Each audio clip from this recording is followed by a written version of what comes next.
Welcome to this channel, and in this video we're going to be looking at Cambridge IGCSE May June 2024 058011 paper 1, and it's the core paper. So let's get right into question 1. It says write 0.8 as a fraction. Right, so understanding the place value system, after the decimal point what we have is the tenths, right, and 8 falls under the tenths, and 1/10 is equal to 1 over 10. So therefore, 8/10 is going to be equal to 8 over 10. And then if we divide 8 by 2, we have 4. We divide 10 by 2, we have 5. That's 4 over 5. Then B part of the question says, write 28% as a decimal. Right? So in order to do that, understand the fact that 8%, where A can be any number, is equal to A over 100. Right? 28% is same as 28 over 100, and then if we divide 28 by 100, that's going to be equal to 0.28, right? This is 28, right? So if we divide by 10, it's going to move in, it's going to be 2.8. If it's 28 divided by 10, it's going to be 2.8. Then if it's 28 divided by 100, the decimal point is going to shift further to be 0.28. You use your calculator to confirm this. So the C part of the question says write 4876 correct to the nearest hundred. Right? So looking at the place value system, we have 4876. So we have the units, we have the tens, we have the hundreds, we have the thousands. So in order to correct the nearest hundred, we look at the place value that has a lower value. Right? The next in line, and that's the tens that comes before the hundreds, right? And that's 7, right? And then since 7 is greater than 5, we could round 8 up to become 9, and it becomes 4/900, right? So 4/900, that's the nearest hundred. You get that? So the second question says measure the length of line AB in millimeters. So all you simply need to do is to take your ruler and measure between these 2 points A and B. And on correct measurement, you should be having 10.7 cm. Or if you have a ruler, that has a millimeter scale, you should be having 107 millimeters, right? If you are using a centimeter ruler only, you should remember that 10 centimeters, 1 centimeters equals 10 millimeters, right? So 10.7 centimeters will be equal to what? It's going to be 10 times 10.7, which is 107 millimeters. So just measure it. You'll see that read off the scale should be having 10.7 cm, which you then convert to 107 millimeters. Or if your ruler has the scale of millimeters, just simply use it to check, and that's the length of the line AB. So question 3 says the travel graph shows the journey of a bus. Question A says, find the distance the bus travels in the first 50 minutes. Right, so first of all, you have to understand the scale of the graph. Right, you can see here 1400, and then over here you have 1430. Right, so you have 3 boxes before we got to 1430. So to get the scale, 1430 negative 1400 is going to be what? 30, right? So 30 divided by the 3 boxes is going to be 10, which implies that each box implies 10 minutes. So after 1400, over here we have 1410, 1420, 1430, right? So this is 10 minutes, 20 minutes, 30 minutes, 40 minutes, 50 minutes, which is 1450. So 50 in the first 50 minutes. So we trace this up to the y graph because we're looking at the distance, and the distance is on the y-axis. So we trace this to the graph and then down to the y-axis, and that corresponds to 10, right? So 10 kilometers. So the B part of the question says, for how long in minutes is the bus stationary, right? And that's simply within this region, right? You can see that at this point, what was here? The distance was 12. Over here it was still 12, so it remained in one position from 3 o'clock, which is 1500, down to this point. And based on the scale we got, after 1530, what's next? It's going to be 10 minutes higher, that's going to be 1540. So from 1500, which was when the stationary phase started up, to 1540, that's going to be 1540 negative 1500, and that is 40. So that's 40 minutes. Right? So let's move to question 4. It says, write down the order of the rotational symmetry of a rhombus. Now, it's important to know that if you're asked for the order of rotational symmetry of a regular polygon, it's important to note that it's equal to the number of lines of symmetry. Right? We are looking at how many times we could rotate the shape through 360 and it comes back that is going to fit in with the shape, right? Original position, right? So for a rhombus, remember that all sides are equal. Opposite sides are parallel to each other, right? Opposite sides are parallel to each other, right? And then what's the line of symmetry? We have the first line of symmetry because this line divides the shape into two identical halves, such that if the shape is folded along that plane, they're gonna do what? It's gonna overlap. And then this is the second line. If we fold it across this plane, right, it's also gonna be two identical halves. So the order of the rotational symmetry is 2. It has 2 lines of symmetry. Question 5 says, the diagram shows a shape on a 1 cm squared grid. Find the area of this shape. Right? So it says the 1 cm squared grid. So each grid is 1 cm squared. So this is 1 cm squared. There's another 1 cm squared, another 1 cm squared, another 1 cm squared, another 1 cm squared. Same here. 1 cm squared, 1 cm squared, 1 cm squared, 1 cm squared, 1 cm squared. So total we have 1, 2, 3, 4, 5, 6, 7, 8, 9, 10. So that's a total of 10 centimeters squared. So what of this portion? There are 2 ways to get this, and this is a key knowledge when you're trying to get the area of a shape on the grid.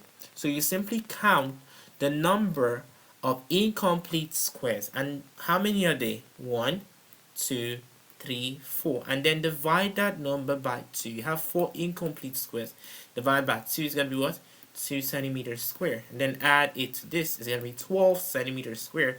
Or you can then write this as a triangle, right?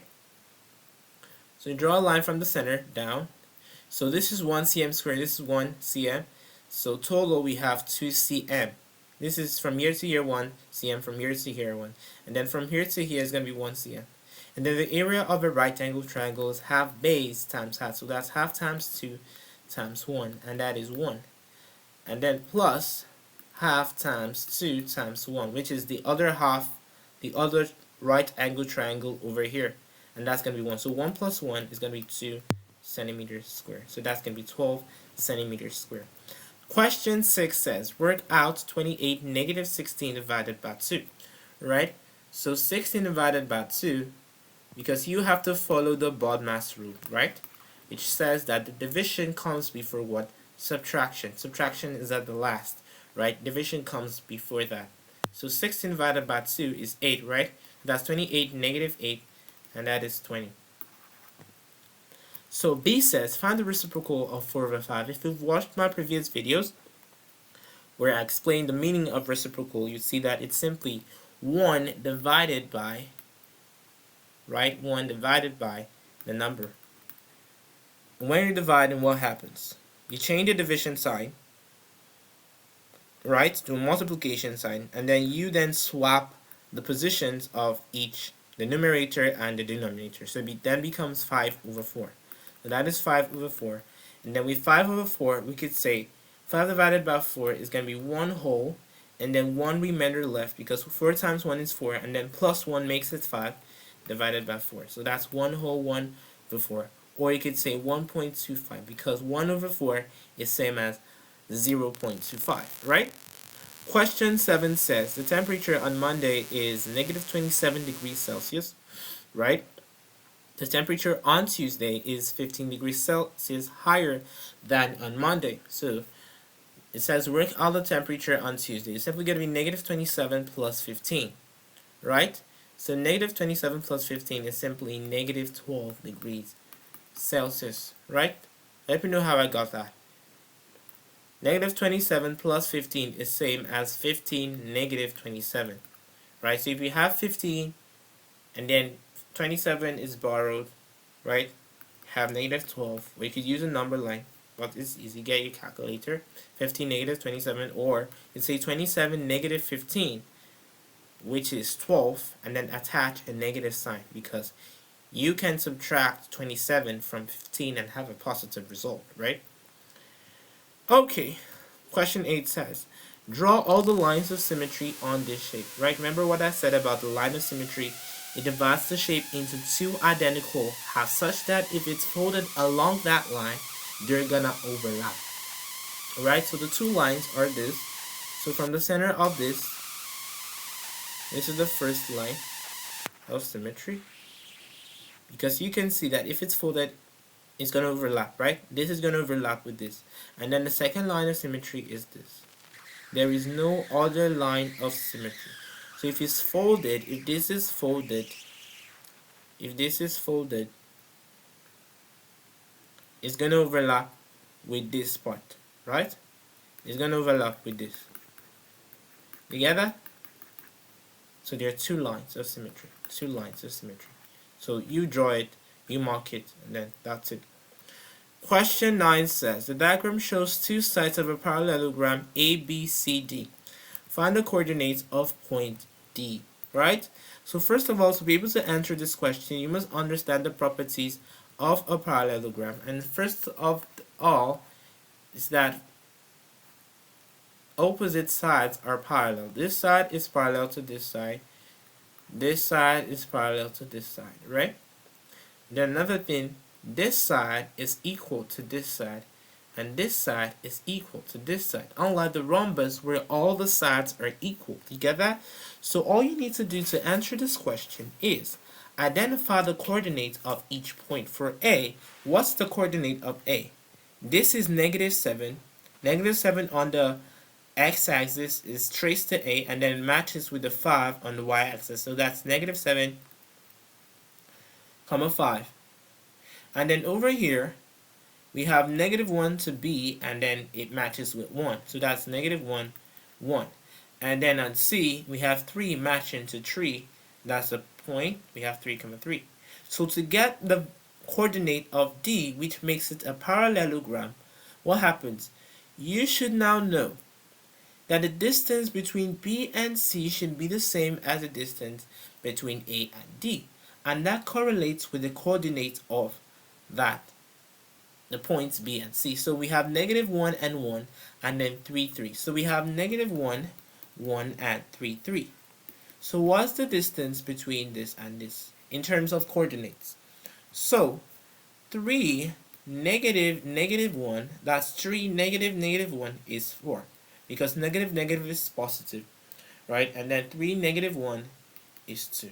So we then use that same pattern over here. So all we simply need to do is negative 7 plus 4, just like negative 1 plus 4 gave us a 3, and 1 plus 2 gave us a 3.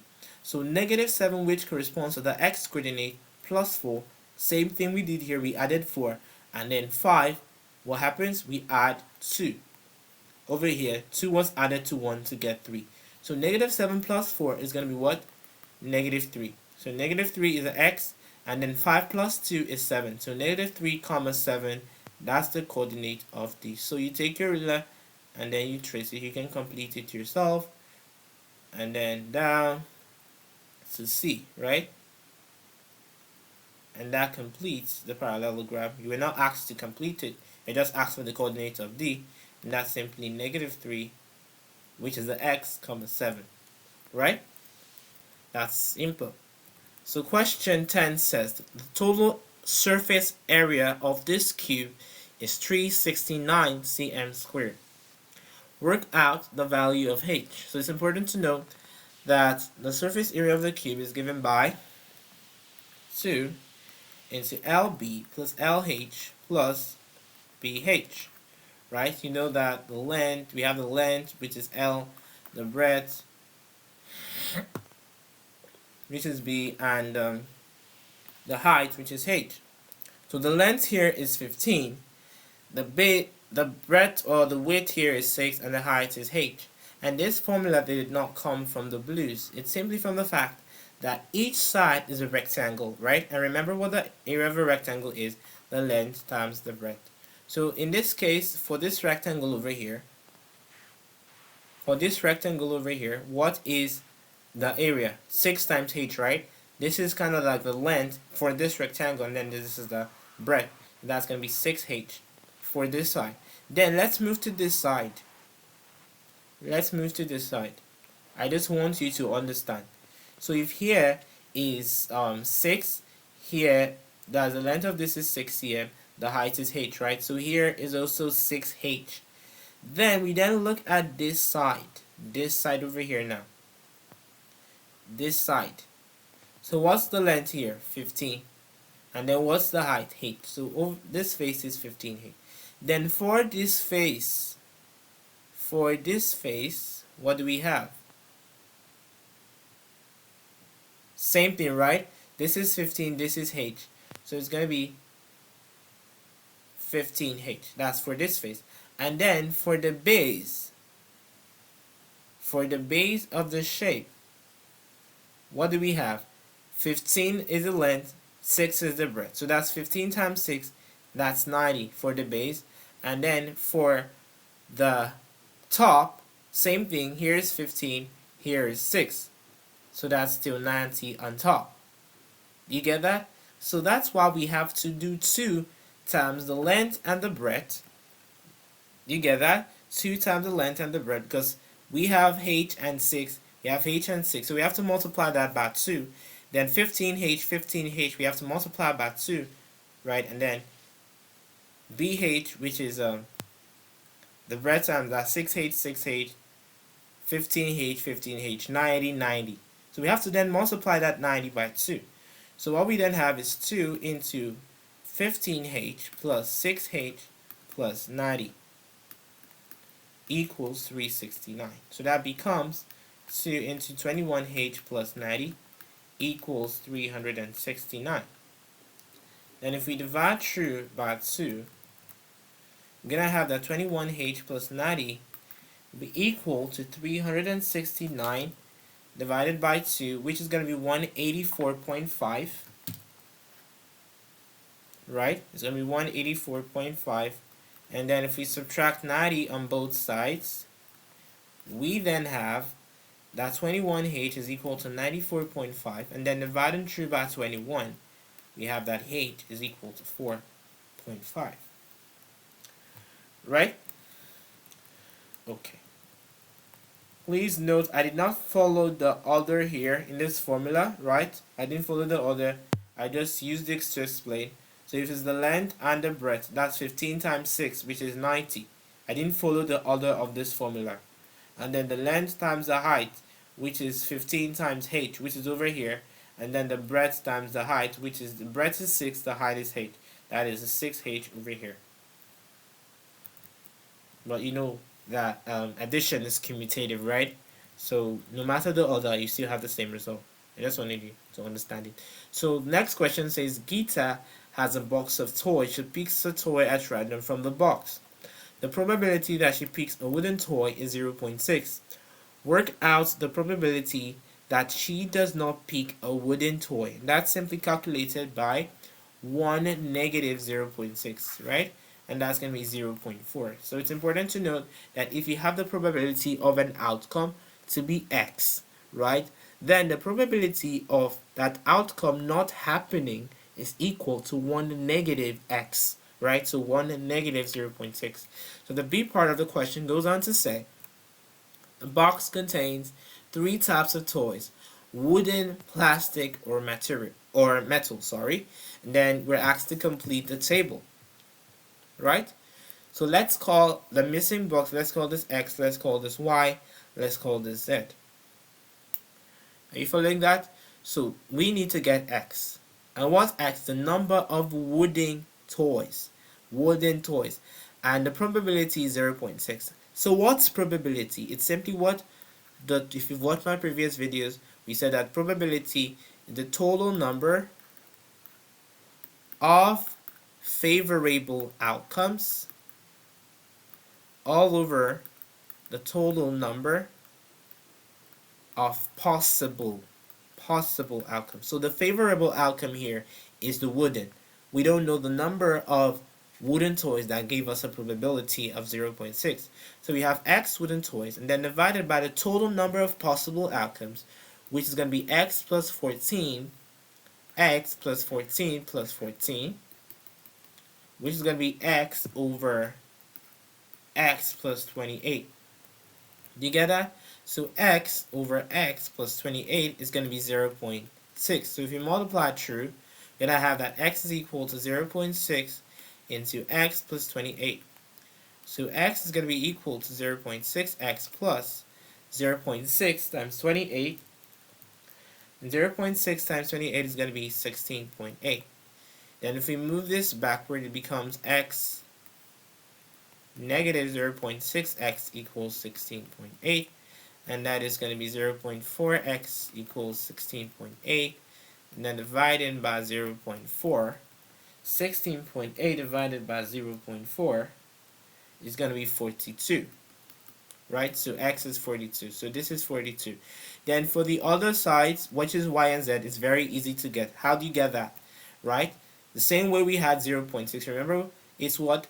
X all over x plus 14 that gave us 0.6. So for 14, which corresponds to plastics, is going to be 14 divided by 42, which we've gotten as x, plus 14 plus 14. And this is going to be 14 over 42 plus 14 plus 14 is 70. And when 14 divides itself, it's 1. 70 divided 14 is 5. And 1 over 5 is 0.2. So y is 0.2. So since this is also 14, the same thing applies. 14 over 42 plus 14 plus 14. And that is 0.2. Right? Let's move to the next question. It says question 12. The table shows some information about two sequences. So we have that the nth term of sequence A is 60 negative 4n. So we're looking for the fifth term. All we simply need to do is n we have n, substitute 5. So 60 negative 4 into 5, and that's going to be 60 negative 20, and that's going to be 40. So you place 40 here. And then for the second sequence, we have n squared negative 300. So if we substitute 5, what do we have? It's going to be 5 squared negative 300, and that's 5 squared is going to give us 25, right? And then negative 300, right? So if 300 is subtracted from 25, it's surely going to give us a negative value. So all you simply do here is 300 negative 25, which is going to give you 275, and then you attach a negative sign, negative 275, right? So let's move to question 13. It says, find the coordinates of the point where the line y equals 3x negative 5 crosses the y-axis. So now let's visualize that. This is the y-axis, this is the x-axis. For any point on the y-axis, for a line to cross the y-axis at the point, right, x has to be equal to 0, because at x equal to 0, you're going to either have 1 or 2 or 3 or any number. It could even cross at the negative axis. So in this case, we have 3x negative 5. So to get the value or the coordinate for which it crosses the x-axis, substitute x as 0, because at x equal to 0, the line must touch the y-axis. So for y equal to 3x negative 5, at x equal to 0, it's going to be y equals 3 into 0, negative 5, and that's y equals negative 5. So at x equals 0, negative 5. And this can be simply gotten from the general form, which is y equal to mx plus c, and c is the y-intercept, which is the point where the line crosses the y-axis, negative 5, and then the x-coordinate is always 0, right? Because if this is 0, y is simply going to be c, so 0, c, right? Okay, so let's move to question 14. It says, by writing each number in the calculation correct to one significant figure, find an estimate for the value of 28.2 negative 5.6 all over 4.2 times 1.68, And it says you must show all your working. Right, so it's important to note when you're asked correct to one significant figure or two significant figure, all you simply need to do is to look at the number from the left. And what do we have here? We have 2, right? This is the first significant figure. And then after 2, what do we have? 8. That's the second. So it's the one before that helps you to correct. So the one before the first significant, which is the second significant, is going to help you correct the first. So since 8 is before 2 and 8 is greater than 5, what happens? You could round it up to be 3. So that becomes 30, right? Then negative, this is 5.6. The first significant figure here is 5.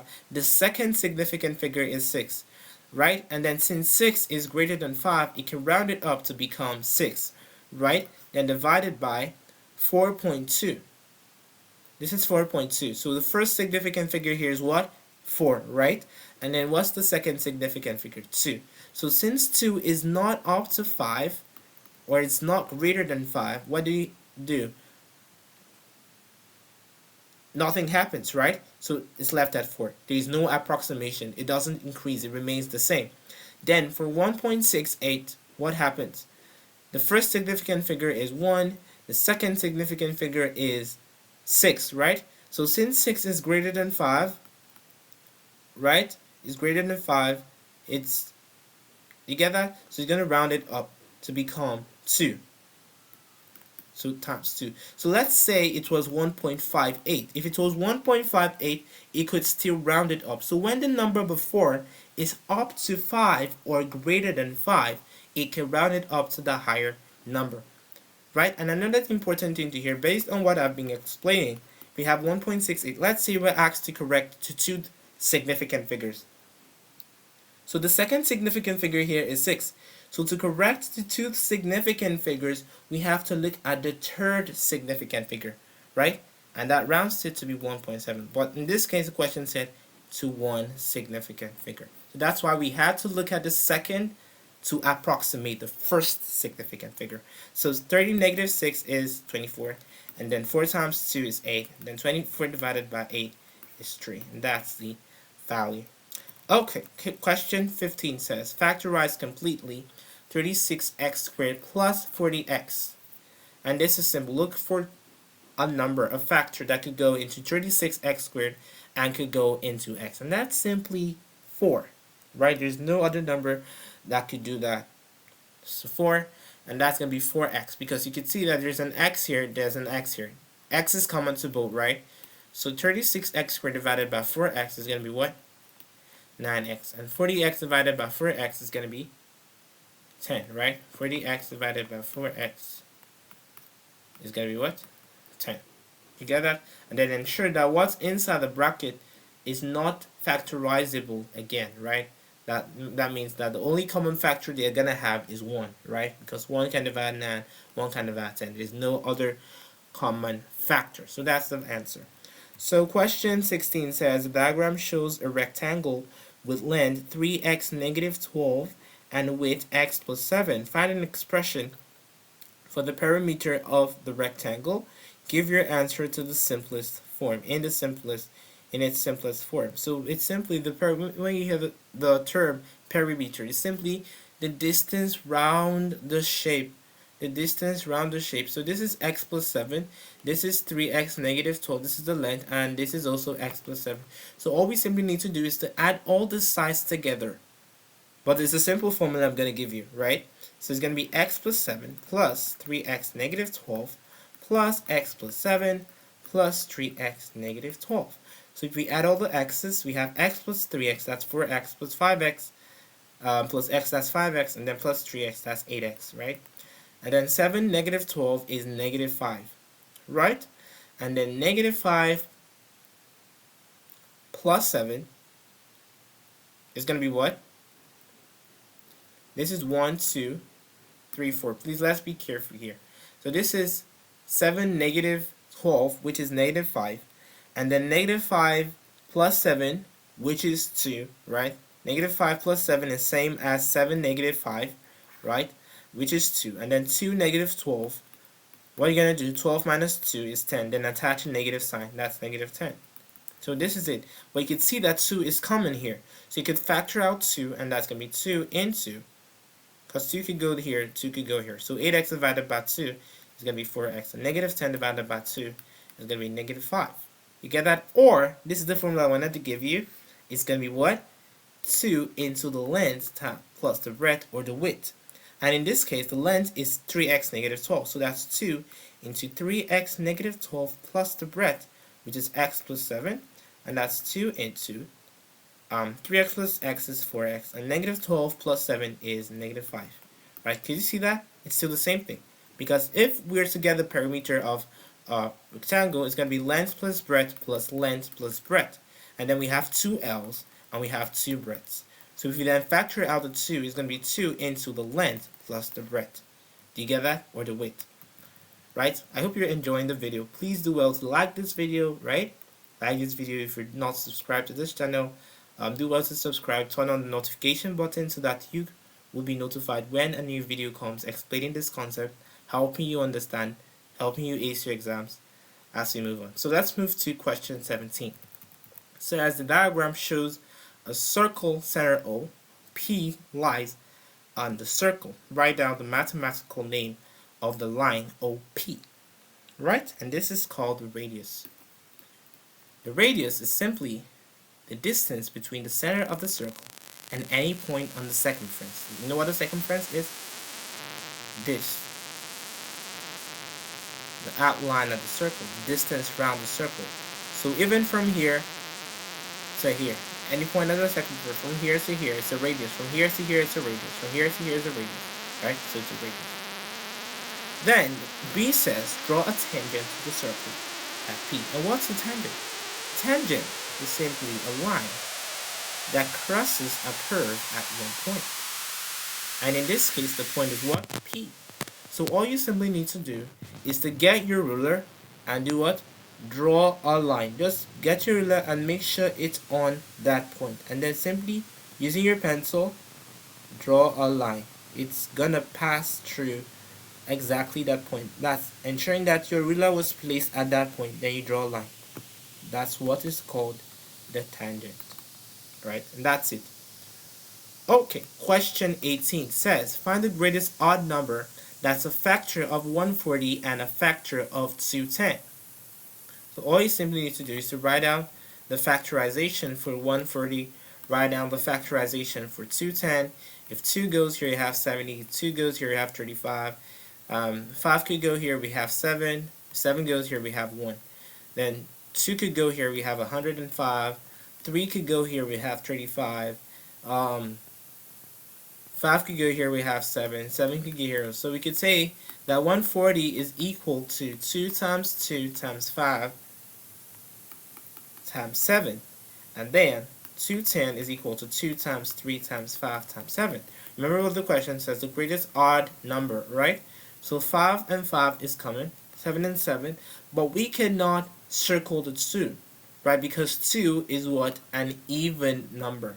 And if we multiply an odd number by an even number, we're going to have an even number, right? So it's simply gonna take 5 and 7. That's going to be 5 times 7, which is 35. So that's the factor, the common factors that are odd. If the question says, what's the greatest number? If it didn't say odd, and the question that says, find the greatest number that is a factor of 140, you're going to circle 2. And then that's going to be 35 times 2, which is 70. But since it said odd, we circle the odd factors and then multiply the 2, right? Question 19 says, third root, that's a cube root of 343 negative the square root of 40.96. The third root, this cube root of 343 is 7, because 7 times 7 times 7 is 343, right?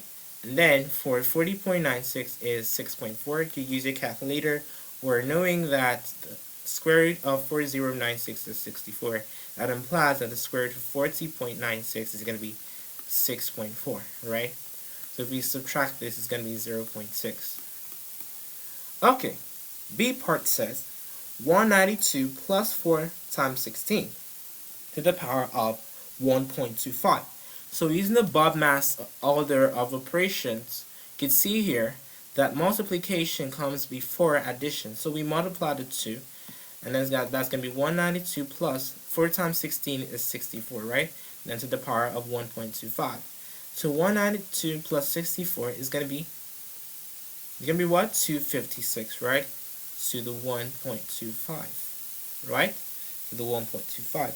And 1.25 is same as 256 to the 1 whole 1 over 4, right? Because remember, 0.25 is same as 25 over 100, and 25 over 100 is same as 1 over 4. Because 25 into itself, 1. When 100 divides 25, we have 4. So you can then convert this. You can write it as 256 to the power. 4 times 1 is what? 4. Plus 1, and that's 5. That's 256 to the power of 5 over 4. And then using this rule, pay close attention, that says that a to the m over n is equal to the nth root of a, and then everything to m. We're then going to say that 256 to the 5 over 4 is equal to the 4th root of 256, and then everything to the 5th power. And the 1st root of 256 is 4, because 4 times 4 times 4 times 4 is 256. And then that's 4 to the 5th power, and that's 4 to the 5th power is equal to 1024, and that's the answer. Then question 28 says, find the value of 137 to the 0. And I'm sure if you've watched my previous videos, this should not be an issue. We said that a to the 0 is always 1, where a is not equal to 0, and a can be any number. So for 137 to the 0 is going to be equal to 1. Very simple, right? So the B part said 7 to the 12 divided by 7 to the p is equal to 7 to the 17, right? That's where you should master the laws. The law that says that x to the a divided by x to the b is equal to x to the a negative b. So we could say that 7 to the 12 divided by 7 to the p is equal to 7 to the 12 negative p, and that is equal to 7 to the 17. And then I will tell you another law that says that x to the a equals x to the b, then a is equal to b. So if 7 to the 12 negative p is equal to 7 to the 17, then 12 negative p is equal to 17. So we could add p to both sides, and then we have that 12 is equal to 17 plus p, and then subtracting 17 on both sides. This goes, and then that tells us that p is 12 negative 17, which is negative 5, right? So p is negative 5. Okay, question 21 says, calculate 1.827 times 10 to the 6th divided by 9,000. What's it going to be? It's going to be what?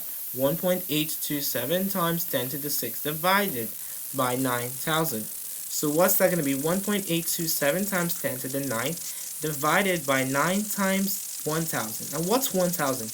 It's 10 to the 3rd, right? That's why you have to think, so that you could know how you could apply these laws to bring down the big numbers you're given, right? So 10 to the 3rd is 10 times 10 times 10, which is 1,000, right? So we could rewrite this as 1.827 times 10 to the 9 divided by 9 times 10 to the 3rd.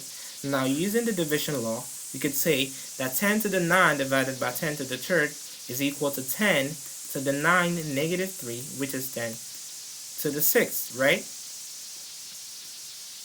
Sorry, made a mistake here. This is 1.827 times 10 to the 6. I'm so sorry for that. This is times 10 to the 6. This is times 10 to the 6. And then that's 6 negative 3.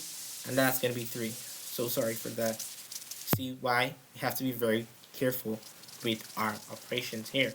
So then this part remaining, that is 1.827 divided by 9 is going to be 0.203. Why?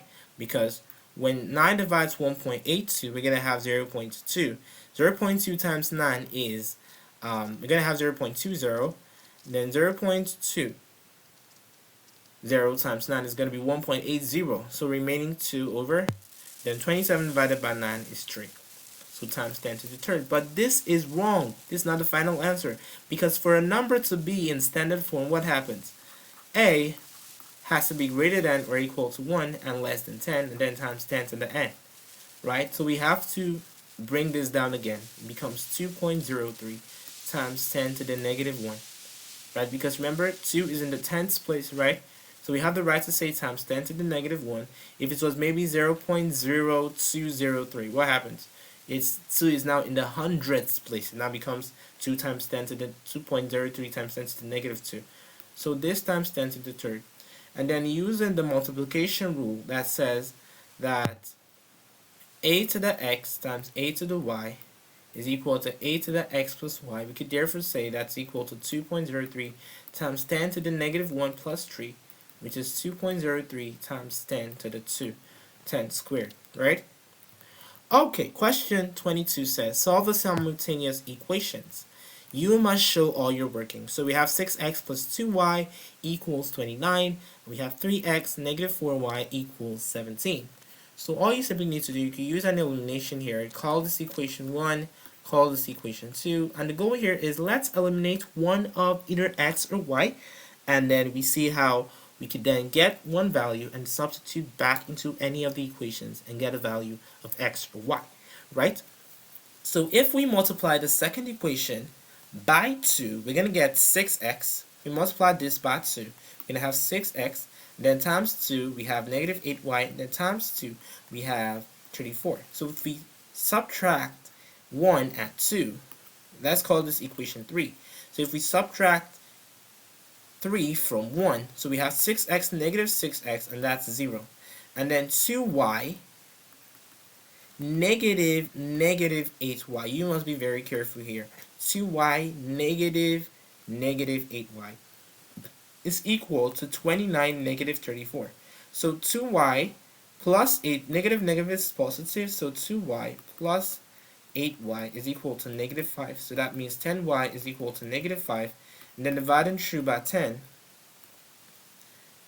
when this goes, we have negative half, which is negative 0.5. Do you get that? Negative 0.5. So that's the value of y, negative 0.5. Or you could write negative 1 over 2, which we got earlier, right? And then you could then go into any of the equations. We could take 6x plus 2y equals 29, right? So if we take negative half as y, which we've gotten, so we have 6x plus 2 to negative 1 over 2 equals 29. So this cancels this. We have 6x negative 1 equals 29. And then adding 1 to both sides, we have that 6x is equal to 30. And then dividing through by 6, we have that x is equal to 5. You get that? 5. And then another thing you could have done, seeing that this is negative 4y, you could have multiplied the first equation by 2. If you multiply the first equation by 2, 6 times 2, 6x times 2 is going to be 12x. And then 2y times 2 is going to be 4y. And then 29 times 2 is going to be 58. So if we add equation, let's call this equation 4. We add equation 4 and equation 2, you can see that 12x plus 3x is going to be what? 15x, right? And then 4y, negative 4y, when you add it to, is going to cancel, right? It's going to be 0. So you have x. That's the main goal. Then 58 plus 17 is 75. And then since we have 15x equals 75, dividing through by 15 still leaves us with 5. Right? And then it's important to note that with your values of x and y, if you substitute the values into any of the equations, any of them, it should work. For 6x plus 2y, it should equal 29. For 3x negative 4y, it should equal 17. Let's move on. So question 23 says, change 9.6 kilometers per hour into meters per second. So all we simply need to do, you have to understand the system of conversion, right? And first off here is that 1,000 meters is equal to 1 kilometer. Therefore, 9.6 kilometer, let's call that to be equal to x meters, right? Because the goal is to convert to meters per second. So if you multiply through by 1,000, that's going to be 9.6 times 1,000 meters, right? And then we're looking for meters per second, and this was given in kilometers per hour. Now, that's why you have to understand these conversion systems. First of all, 1 hour is equal to what? 60 minutes. And 60 minutes, remember 1 minute is equal to 60 seconds. Therefore, 60 minutes will be equal to 60 times 60 seconds, and that's going to be 3,600 seconds, which implies that 1 hour equals 3,600 seconds. So since this is kilometers per hour, you divide this by 3,600. So this 0 cancels this 0, this 0 cancels this 0, and then 9.6 times 10, right? You can then move the decimal point over. You get that? It becomes 96. And then divided by 36. Now 6 could go here. 96 divided by 6 is 16. 36 divided by 6 is going to be 6. And then 2 can go here to give us 8. 2 could go here to give us 3. And then that's 8 over 3 kilometers per second. And then we could convert this to a mixed fraction. 8 divided by 3 is going to be 2 whole. 3 times 2 is 6. And then we need an extra 2 to make it up to 8. And then divided by 3. We could say 2.6666767 meters per second. It keeps going on and on. So, question 24. It says these are the first 5 terms of a sequence. We have 11, we have 18, we have 25, we have 32, and we have 39. It says find an expression for the nth term of the sequence. Right? So, when you're given a sequence in the exam, all you simply need to do is to start the sequence given to you. And now, what do you notice here? You can see there's a constant difference of 7 between the terms. 7, 7, 7, right? 7, 7, 7, 7, right? And this tells us that this is an arithmetic progression. Right? You get that? And the nth term of an arithmetic progression is a plus n negative 1d, where a is the first term, d is the constant difference. And how did this come about? So let's relate this to the sequence given. I just want you to understand it. That's why I'm here, right? So the first term of the sequence is what? 11. Pay close attention. Then the second term of the sequence is going to be 11 plus 7. That's how we got 18, right? What's the third term? It's what? 25. So it's going to be 11 plus 7 plus 7. Do you get that? So this is 11. This is 11 plus 7 times 1. This is 11 plus 7 times 2. So what do you notice here?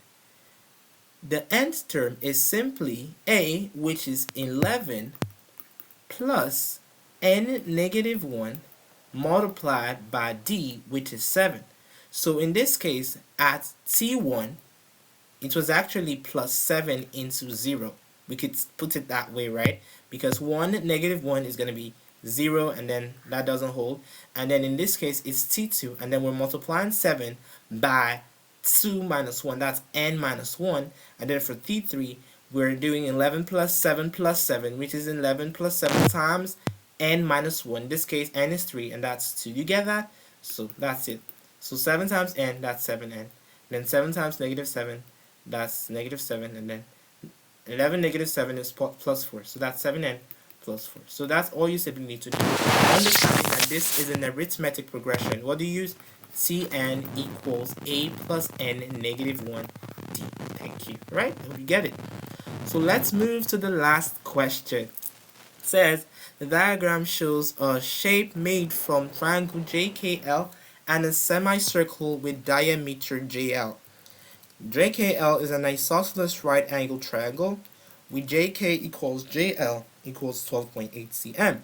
Calculate the area of the shape. So we could simply calculate the area of this shape, this part, and then the area of the semicircle. Do you get that? So what's the area of the triangle? It's important to know that the area of a triangle is half base times height sine theta, right? But for a right angle triangle, theta is going to be what? 90, right? And sine 90 is 1. So we simply have half times the base times the height. So for this triangle, we have half times 12.8 times 12.8. And half times 12.8 times 12.8 is going to be what? Half times 12.8 is 6.4, right? So then 6.4 times 12.8 is going to be 81.92. So that tells us that the area of this part, this is 81.92.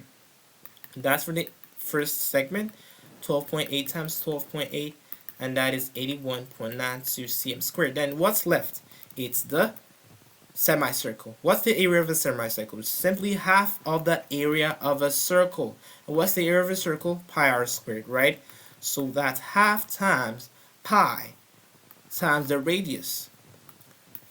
So let's look at the question very carefully now. Very carefully. It tells us that the diameter JL over here, the diameter is JL. Can you see that? And then we have that 2 times the radius is equal to diameter. So the radius is simply 12.8 divided by 2, and that's 6.4, 6.4. The radius is 6.4. So half times pi times 6.4 squared. And that is the area of the semicircle, half times pi times 6.4 squared. So now if we evaluate that, that's going to be 64.339, which you can approximate to 64.34. And then if we add that together, we're going to have 146.26 centimeters squared. We could round that up to 146.3 because according to the instruction it says correct to 1 decimal place and all of that. Just leave your answers in that form. It's fine. So the B part then, which is the final question, says calculate the perimeter of this shape. Remember what I said the perimeter is, the outline, right? The outside portion, the total length of the outside portion. That's simply the distance here, here, the outline, right? And then here. That's going to give us, we're going to sum it up. So in general, we could say that the perimeter of this shape is going to be equal to what? Kj, right? Kj, which is 12.8, plus the arc JL plus KL.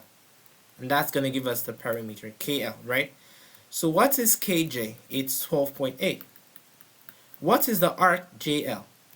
So you could see that this is a semicircle. If it was a complete circle, we would say that the distance around the complete circle is 2 pi r, right? That's the circumference. But for a semicircle, it's half of that. Half of 2 pi r, and that is pi r. You get that? Or you could use the formula of length of arc, because this is kind of like an arc. And then the angle subtended by the arc is 180, right? So theta over 360 times 2 pi r, and in this case theta is 180, right? So 180 over 360 is half, and then that's half times 2 pi r, which is pi r. But for a circle it's 360, right? So 360 divided by 360 is going to be cancelled, right? And we're just going to have 2 pi r. That's where that came from, right? So we're simply going to use pi r, and that's simply plus pi times r, which is 6.4, and then plus KL. KL is the hypotenuse, and you can get the hypotenuse using the Pythagoras theorem. And what does the Pythagoras theorem say? It says that if we have a right angle triangle, right, let's say here's A, B, and C. It tells us that C squared is equal to A squared plus B squared. So in this case, C is KL, right, which is the hypotenuse.